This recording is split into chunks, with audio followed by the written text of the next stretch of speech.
double check that we are live.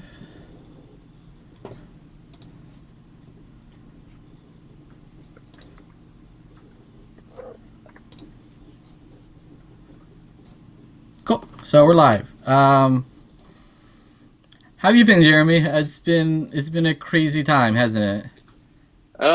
Yeah, we're living in the world of self-isolation and half who's at work and who's not at work and who's at home.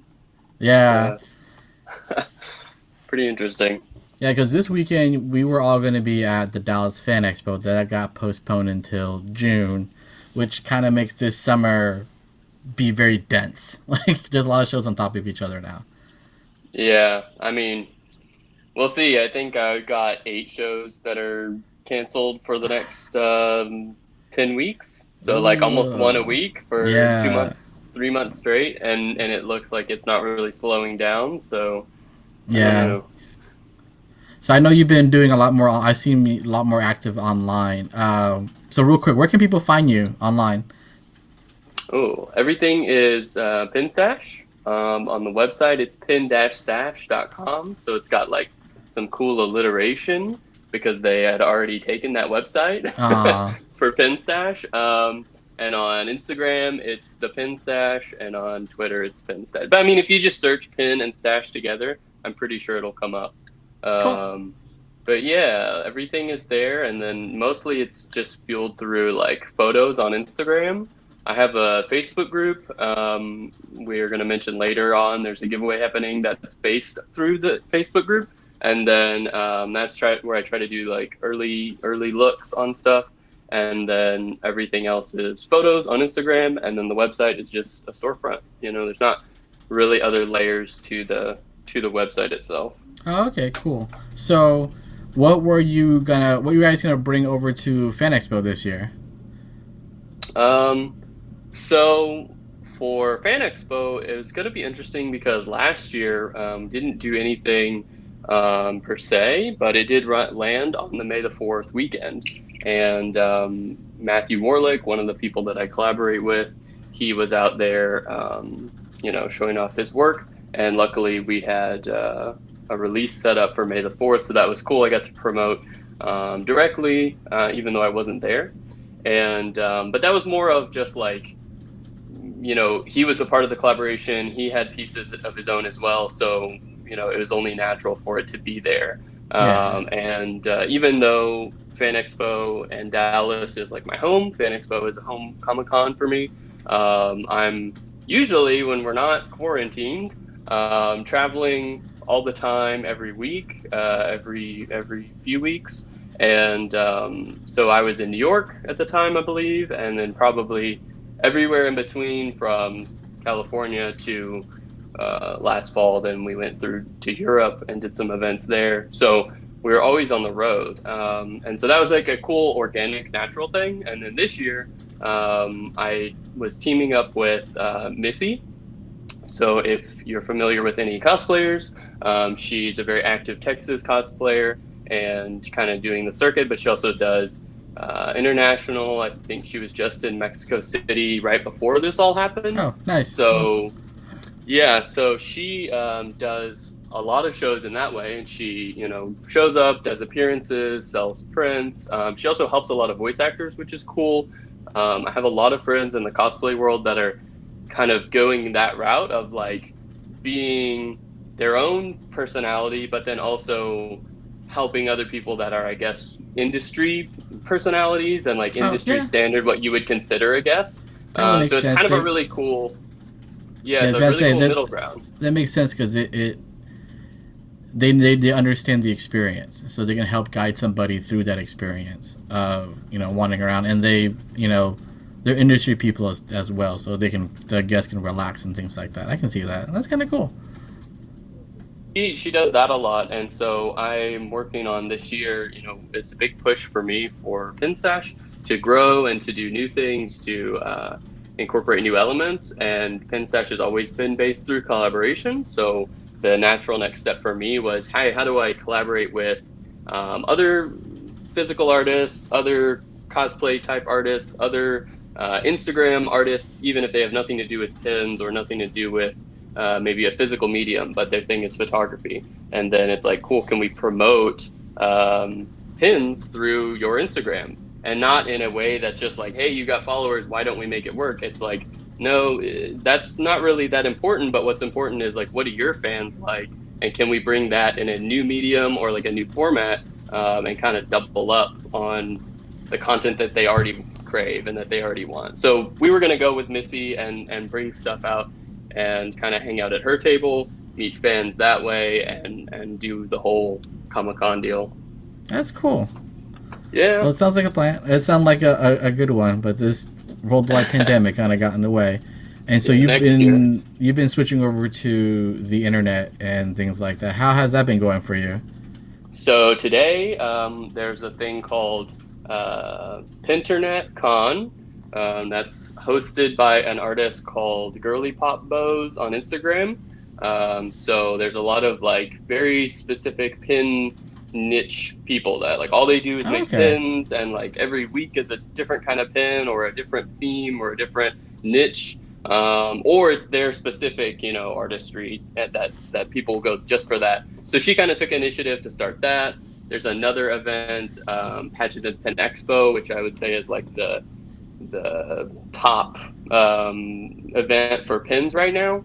And that happened last weekend. They went virtual for that and kind of did live streams all day, sharing everybody's story posts on Instagram, sharing their Instagram posts, and kind of like refunneling it through, even if you only have 200 followers and there's really not a lot of engagement there, but they have 40,000 followers, they can kind of push it out and say like, hey, you're sitting at home bored, or you saved up money for this event and you kind of want to spend it. Go check these people out because they are the people that would have been there.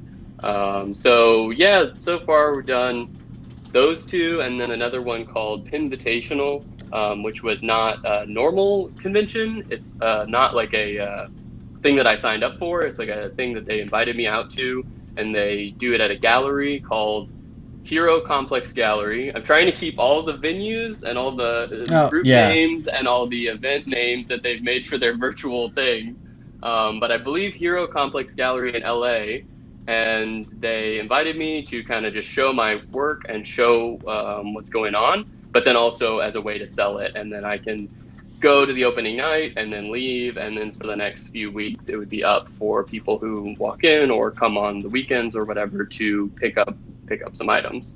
That's cool. Would have been really cool. But then they went virtual. It was a little bit different. Still going well, and stuff is for sale there. But, you know, who knows? Next year, I'm sure will be great, and we'll do all these cool experiences the way they were supposed to be done. We just got to hold out for a little bit longer. I've heard some crazy timelines, so we'll see what happens. How has your production, like how did it affect your production line, and how long did it take to get back up to normal again? Is it back to normal?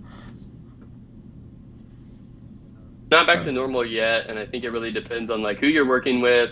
Like a lot of people are getting international products made, or products made internationally. And then I think if you're making stuff here, homegrown, it really depends on what area you live in, what region, and how strict their things are going to be. I personally am not even going outside. I've been outside 4 times in the last like 12 to 14 days, even before most of the people in this area were really on about it, and before they put like the White House said, you know, don't go to groups of whatever or more. We were just taking precaution because, like I said, we're already artists, so it's fine to be at home and to be set up here working. And then once they started canceling events, we didn't really have an option anyway, and there's not a benefit for me to be moving on. But to talk about the production side, you know, honestly, we've been kind of sitting on our hands just waiting, because most enamel pens are made in China. There are some other factories in other areas, and but by far most of it is made in China. And obviously they were hit first with the sickness. Obviously they had a huge response to it, and unfortunately it just was in a terrible timing, which one thing I will say about the pin community, and one reason that I continue to do pins, is it's like one of the coolest communities I've ever been a part of. It's just so supportive and so like, even from the aspect of doing pre-orders and just saying like, hey, here's some art that I made. Would you want to see it as a pin? I want to do it as a pin, but it requires funding. And then 25 people speak up and say, well, I'd send $15. And then boom, you have the funding to at least do a base run or something Yeah, like that. And that's cool. so the cool thing about it is that because they have that support, even with the terrible options with manufacturing and stuff, at least they're not saying, hey, give me a refund. Hey, you're bad at this. Hey, you don't know what you're doing or something like that. Most of them understand that. I mean, there's people when there's non-pandemic, non-holidays that are still taking 6 months or something like that to do a run of something that should take 1 month. And it's just because there's a lot of hobbyists in the space. There's a lot of people who are learning. And then there's also things that go wrong all the time, every day, forever. And we just don't have any way to battle that besides learning, getting better, growing, and then also learning how to communicate effectively, learning how to do the language barrier differently. And even if we think maybe something is correct in the timeline, well, it was correct in the way that you said it, but that made it incorrect in reality. And so I would say right now, if anybody watching this is a fan of pre-ordering stuff and you get products like pins or anything like that, or I mean, I call them products. A lot of people consider them artist creation. That's like a personal thing. If you're a fan of that kind of stuff, then please be kind to those artists because they're just sitting there saying, every time someone sends me a message, which doesn't happen often, but they say, hey, where's this pin? I've been waiting so long. I can't wait to get it. Yeah, me too. Like, exactly. That's the thing. The sentence that you said is what I want. And there's not anything else that I would do more because I'm already I've communicated all the pieces. I've paid for the product. I've given the information, and now we wait Yeah, because especially for my stuff, it's very complex and it takes a long time. yeah. You do some. Your stuff is like super detailed. The stuff you collab with and stuff you get done is pretty amazing. Because I remember looking at Devin's pieces, and all of Devin's pieces is intricate. Devin, Oh I got a yeah, rep. I'm Devin always repping Craft. Devin. I'm always hyped on Devin. I have a board here. I didn't know if we would show off, but Oh yeah, I show got it a off. board here. Oh yeah, it looks clean. So these are a lot of the Gundam designs that me and Devin do together, and I always try to praise Devin because if you go through and look at the website, he definitely has a large majority of the pieces, and I think that speaks to his work and his choices because it sells well, and it speaks to like how the fans interact with it, and it also speaks to how my relationship with him is and how the work gets done. Because if I work with somebody and they're just really not enjoyable, not to say they're bad or good at the work, but they're just not enjoyable to work with, usually doesn't happen again, or at least for a long time. So the fact that Devin has many pieces on the website means that he's really good at what he does and he's really great to work with, and we get a lot of good stuff done. Honestly, the manufacturing and the timing issues that we're talking about is the only reason there's not 10 more pieces from Devin on the website, because we have 4 in line right now waiting, and we just got to wait for people to paint them. Oh, right on. Oh wow, Yeah. so that's cool. So what? I was gonna ask you this. What's some good tips for people working on collabs too? So let's go back to what you talked about, the getting along with somebody. Um, what do you look for in an artist to collab with? What if you're gonna give tips to an artist to if they're gonna collab with somebody? What pitfalls and red flags you kind of see happen a lot in the industry? Yeah. Well, I would say, just to give like a complete preface to this, um, I'm not a hobbyist, but I'm barely not a hobbyist. So I did media for 10 years, learning camera work and stuff like that. And then unfortunately, a couple of years ago, I was laid off and I had been doing pins as a hobby. And so I was like, well, this is the only time to try to make something from I mean, I made photography from a hobby, but it took a long process. And this was kind of like deep dive. I think I have the knowledge. I think I have a couple connections. I think I have the money saved up to try something. So I'm going to deep dive right now and go hardcore and see if it can become a job. And so I basically like from year 0 to year 1 was like, this has to turn into a job, and I'll work odd jobs or keep doing media as I can. But I didn't really want to continue to do media, only because I wanted to see if this would work. So by year 1, I was like, okay, this is full time. Like I stopped doing media. I was doing pins, and the only thing really holding me back was time limitations and stuff like that. So I just want to preface to everybody, because people do ask me a lot, what to do or what to make or how to do it better. And it's like, I'm learning just like everybody else. And I think the top key is learn faster and fail faster and just be better at learning. So I will say, to the collaboration point, everything on FinStash has been collaborative in nature, and still is.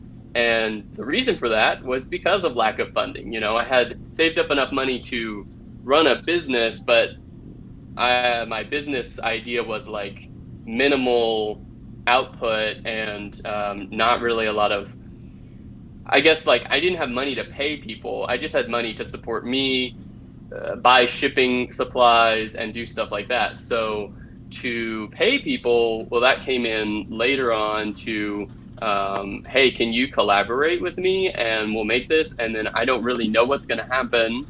And if it makes money, I will try to give you some. That was kind of where it is. And I think that that's not really a model that people would be used to or could maybe adapt to their setup. It would be if I said, hey, how do you, or someone said, hey, how do you collaborate? I want to kind of copy your formula. I would be happy to tell you, but a lot of people probably wouldn't trust you or be willing to give you their time or be willing to do those things. So I think probably the way that collaborations have worked is the 2, 3, 5, 10 years prior, building relationships, doing my part and being there for people, helping them with projects all the time, just being a friend to certain people, like those people like Devin, who just came in and was like, hey, I already love drawing, and here's a drawing of Godzilla that I started. Should we finish it in the form of a pin and go forward with that? And it's like, oh, perfect. And that was the first ever test of Okay. how to do pins. And so the collaboration was definitely not a model of, I paid him and then he was either happy or unhappy and he took the payment. I don't have employees. I just have a lot of people that care about art, and I have a lot of people that care about me, hopefully, and we make a lot of cool stuff together. And then now, as it's grown more, I'm able to kick back money as I can, or I set it up through percentage to make it fair or to make it very super transparent.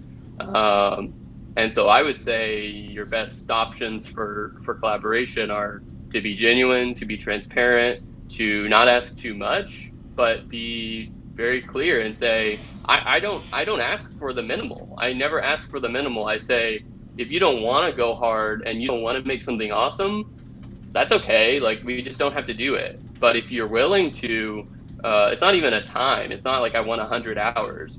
But if you're willing to give me that cool edge that you have that either I don't have or so-and-so doesn't have and you do, that's what I want. And then so far it works.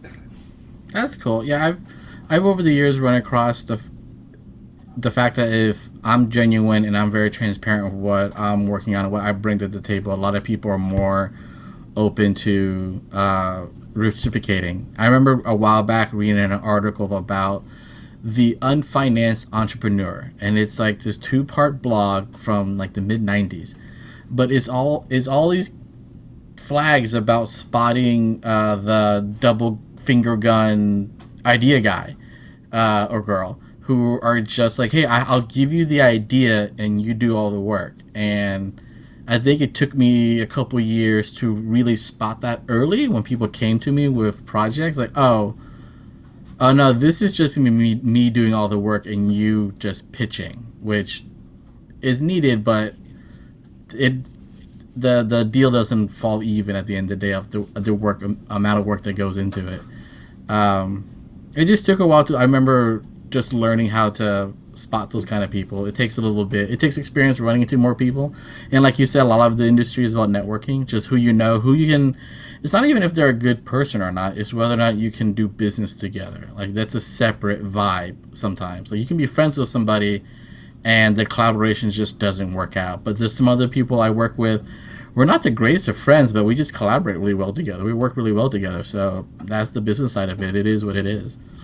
Oh, definitely. I agree. And I don't think the stuff with Devin, even though I think, I'd say we are great friends, I don't say that that's why it's been successful. I think that's why I got the end. That's why I got my foot in the door and he was okay with, here's a couple hours of work that we kind of did sort of together, but you did a lot on your side that was irrelevant to my stuff. And I did a lot of stuff on your side that is irrelevant. But what I find a lot of the time is the reality. What we're making at the end would have never happened if I didn't approach, or if we were just working separately. And not to say that my version or my idea is better than theirs ever could have been, but it's just something that probably wouldn't have existed. And I think that that's one reason that it works well, and one reason people do give me that time or give me that chance is because I'm trying to come in with something. And if pins became so oversaturated that every kid had them and they weren't worth collecting, or no, if every kid had them, they would be awesome and we'd collect more. But if, every person had them and it was just too saturated and we couldn't sell them, I wouldn't stick to it. I would try to think of something new. And that's, again, I think why it would work is because then we could approach that and say, hey, now we're making custom refrigerator hangers that you never seen before, and now your refrigerator looks like an art piece. I don't know, but it would be something different, and they probably wouldn't be in that space yet, and that's hopefully what I'm bringing. And I think on the original collaborations as well, like you said, bringing an idea is worthwhile. I think if someone can hand you an idea that makes you $1 million, like, even if you're doing the work, like, wow, cool, you still made $1 million. Like, I think there's benefit to that. But you're also very right in that if it maybe makes you like $200, it's not that great. And you did all the work too. And then maybe they made the $1 million. So you do have to find those balances. And hopefully what I bring to the table is doing a lot of research on the front end. I do a lot of testing the products with the factories. I pay for the samples. I check all that stuff beforehand so that we can make really deep, intricate, complex designs, which is something that you couldn't do if you just typed in how to make enamel pins Google, and then what's going to come up is, well, I won't name drop, but what's going to come up is like some companies that just make pins, and their goal is not to make art pins. Their goal is to just make pins, and they don't push the boundary of the medium. And that's all I'm trying to do is like make something cooler. So for example, definitely not a plug, but this came out today and it's kind of a plug. This is something that I worked on for a year with an artist here in Dallas. And I don't know, this is a webcam, so I don't know if you'd be able to see it, but if you go on Instagram, there's some like really high resolution photos. And I even took some special photos just to show how many cutouts are in this. So there's 45 micro cutouts. Oh, wow. That's intense. And so the design itself is a hand. Yeah. And so I'm like super hyped on this. The design is a hand that has cutaways so you can see through it, hand, but also all the way through to the outside where the gaps from the front and back would cross over, you would have a hole. So to do stuff like that, I guarantee you couldn't hit up a company like that and say, hey, make me this. Or if you did, they would say, sure, but it's going to be $30 a piece, because that's, why would you ever do that? And so it took me a year to find someone that would not only do it, but also do it at a reasonable cost. But even then, I mean, it took most of the time just to find people who are willing to put in that work to make it happen. And I think that is something really big. If you can bring to the table something that, not only something that people aren't, others, no one else has, but also just something that most people aren't willing to do. It's not that I have to be a one in a million kind of thing. It's just that a lot of people don't put in effort, you know, and if you can put in effort and be genuine and be like hardworking, people notice that and they want to be a part of your team if you're making cool stuff or if you're kind of breeding cool stuff, even if it's not necessarily, I can never say like this is my design. You know, it's a design that we collaboratively made. Me and I got to shout him out. Dr. Gorilla is his tag here in Dallas. He's a muralist, Yeah, he's and amazing. so this is the brown version. Oh, Brown there you version. go. And if you go to Bishop Arts here in Dallas, you can find this mural on the wall. And I just thought it was such an amazing piece. A lot of the stuff is not like this. A lot of the stuff is we sit down and work on it together and build something new. And it's mostly fandom. And it's like, hey, how do we make a Gundam, but it's different? This was, dude, you're amazing. And this is like such an interesting design. I just asked him, could you let me use it and try to make, how do I make the medium work? Because like I said, obviously these factories are like, we can't do that. Like that's too many cuts for what you're wanting. And it would be so hard to do and it wouldn't come out right. And the cuts would be ugly because they're not the right shapes or whatever. And I've had failure pins that had, which I don't sell, but I had, you know, made them and the cutouts didn't come out right. And it's not these, it's just others that I've failed in the past to learn how can I get here and make something that is sellable. So yeah. So yeah, that's what I've noticed a lot of production because I go into print production for a lot of people as well.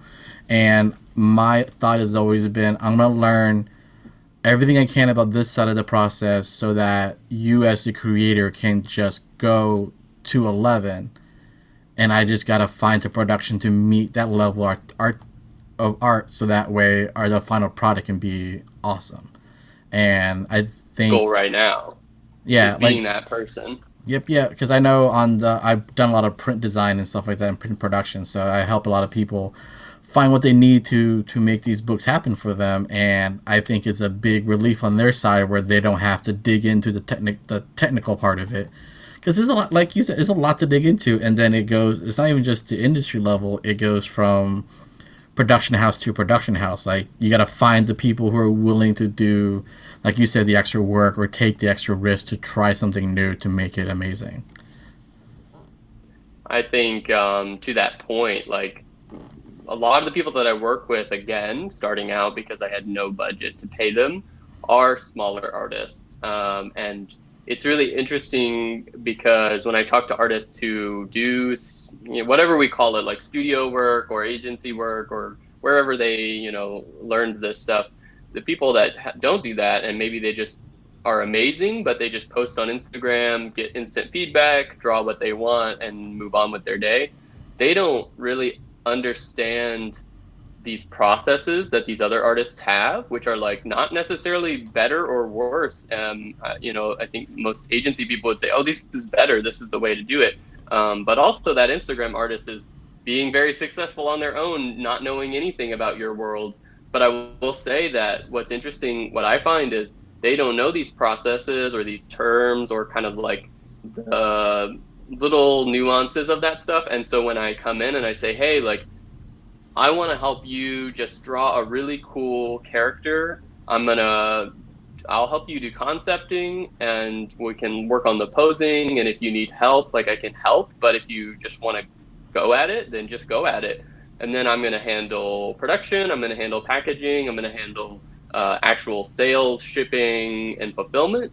And then a lot of them kind of say like, wait, this must be a scam. Like this must be like something that's not right, or like not necessarily a scam, but just like not in their best interest. Like, Yeah, why would I do it? So I must be winning. Like I must be like making so much money off of artists by doing all this. And the reality is not that. It's just that I'm trying to breed like a relationship with people and like build a safety, like a safe network where people can be happy to do that. And even with people like Devin, if you go look, we have like a lot of Gundams, we have like kaiju monsters, and we have a couple anime things and stuff like that. But I've told him, if you're inspired by something, he loves Death Stranding. He just came out with an awesome Death Stranding poster. Like, go check that out.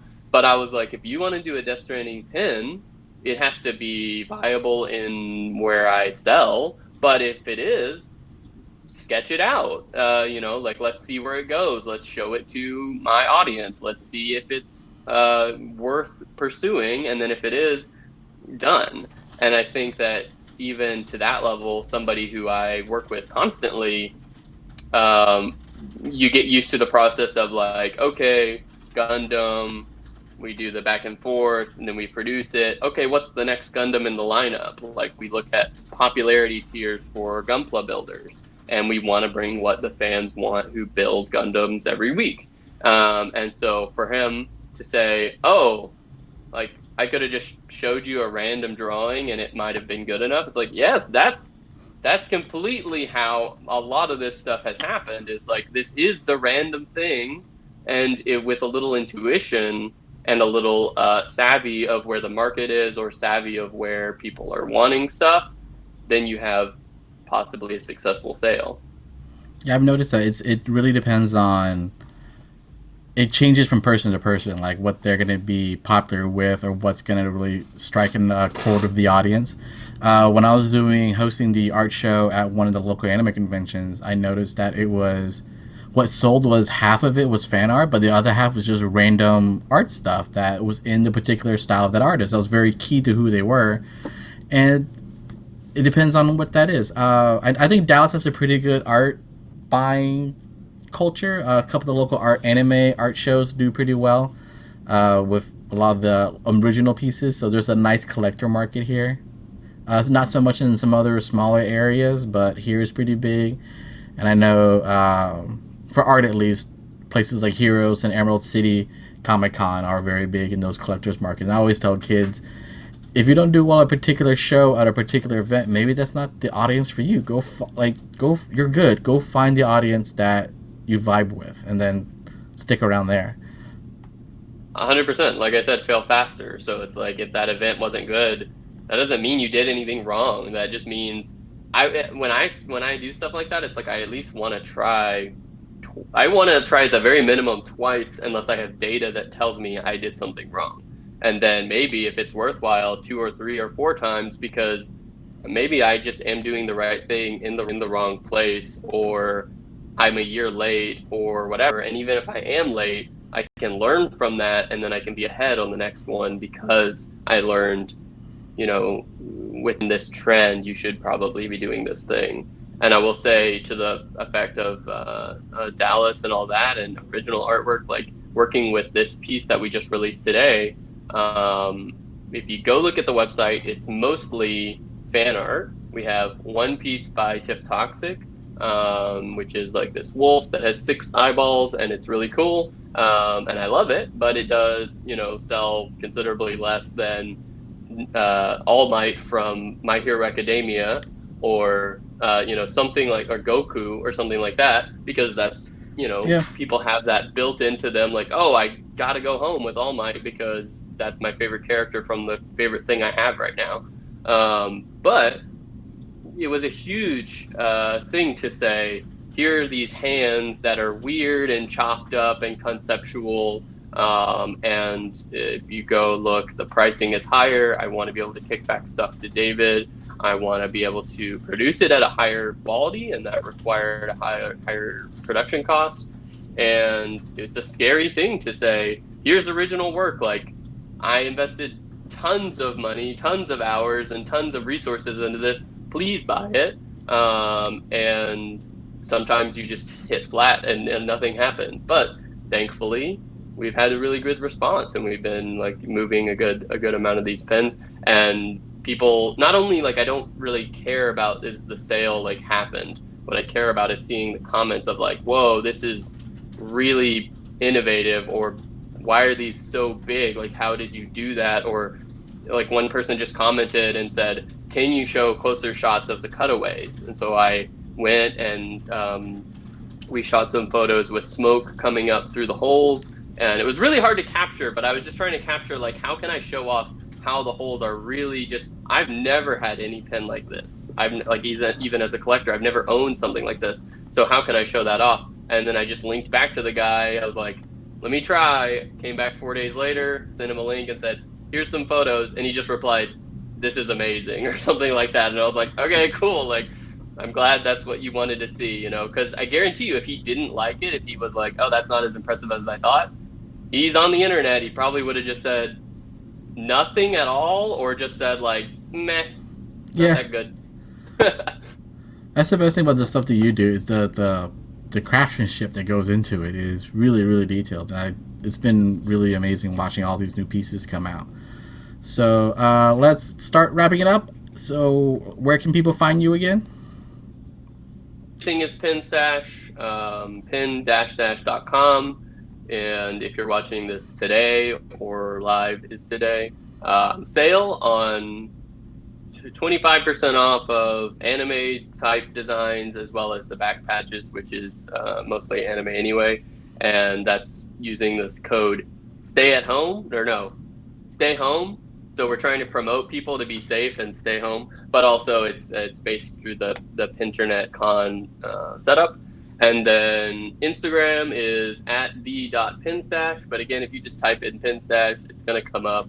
And that's where brand new releases are going to come out, information. And if you want to join my art Facebook group, that's hopefully a more intimate, I guess, place to just see the art and talk to me or whatever. Suggest. I love it when people suggest pins. Like not a lot of people do it, but if you want to suggest stuff, you can find it there. I'll throw all the links down there somewhere, along with the buttons you all usually see on the YouTube. So hit buttons and click links and stuff. There was you're going to do a giveaway, right? In the group, which you're going to want to join if you want to win. Down there. It's called Art of the Pen Stash.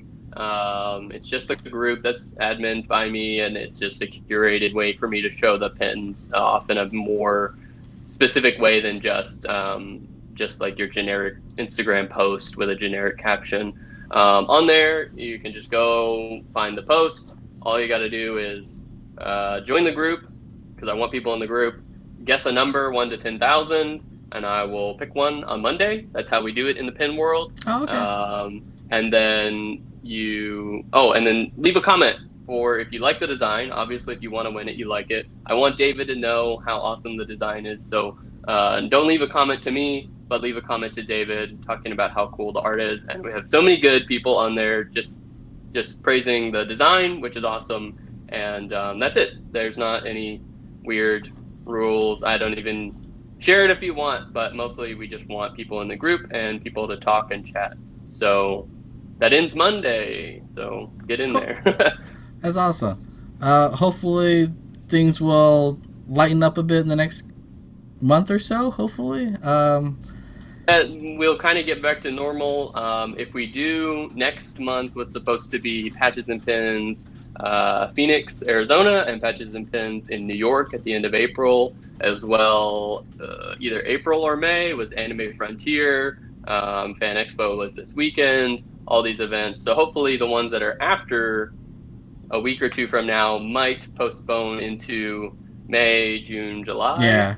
And if you are interested in pins and stuff like that, if you're watching this and you're like, I never even knew there was a world of pins, you can check out a lot of cool stuff if you are near one of the cities. There's also, if you're in Texas near me, there's Austin, Texas Pins and Patch Expo, which is supposed to be May 12th and will likely not happen. But if it does happen, you could find us there. And if it gets postponed to the summer, we will definitely be there because it's so good. Like people come up to me all the time and they're like, oh my God, you're the guy with the mustache, the pin stash. And I'm like, yep, here we are. That's good branding.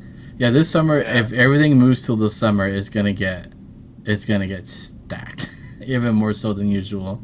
And then we'll see how it like turns out as far as vendors and even I think like people just doing panels and stuff. That's like do people run out of money? Do people run out of time? Can they get more days off? Are they going to put all their days off for the year in the summer to make up for all the events? Like, yeah, it's gonna get super dicey, but we'll get through it, hopefully. Yeah, and I will say this because I was skimming your episode from yesterday, I believe, and you were talking about Best Buy and like what are we doing to innovate and like have a better experience and not all go crazy inside our homes and stuff. And I'm not a hater, but I want to say this right now because I have a copy of Animal Crossing that is not sent. Best Buy was getting praise in the last episode, and I'm going to negate that and say, Best Buy, where's my copy of Animal Crossing? Oh, no. It's not even mine. It's for my girlfriend. Oh, no. A gift, and you're ruining the gift. But luckily, we'll just download it on the Switch and get a refund. But still, Best Buy, I tweeted you on your special support Twitter. Oh, no. I messaged, like, that's their system. They're like, don't tweet us, just message this support Twitter. No response. No. Oh. You gotta have more support for us in these trying times. Very trying times. Gotta get that Animal Crossing in. It's very important these days. Yeah. First world problems. Yeah, Animal world problems. Well, cool. So everybody find links for Jeremy down at the bottom. And take care, dude. Hopefully everything turns out. Hopefully we get our event life back to normal. It's been before we close.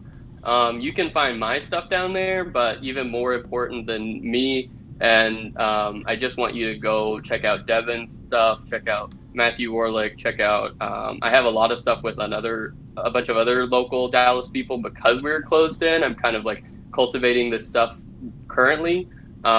It's always tagged on all the photos who the artist was. It's on the back of the pins embossed in metal. I really want you to check out them because without them, like none of this happens. And I just posted a thing today with the new hands because it was kind of like a new opening, I guess, to doing these big original pieces that I haven't done before, surrounded by all the fan art. And I want people to still, go follow the fan art, my friends that do fan art, because they have awesome original pieces too.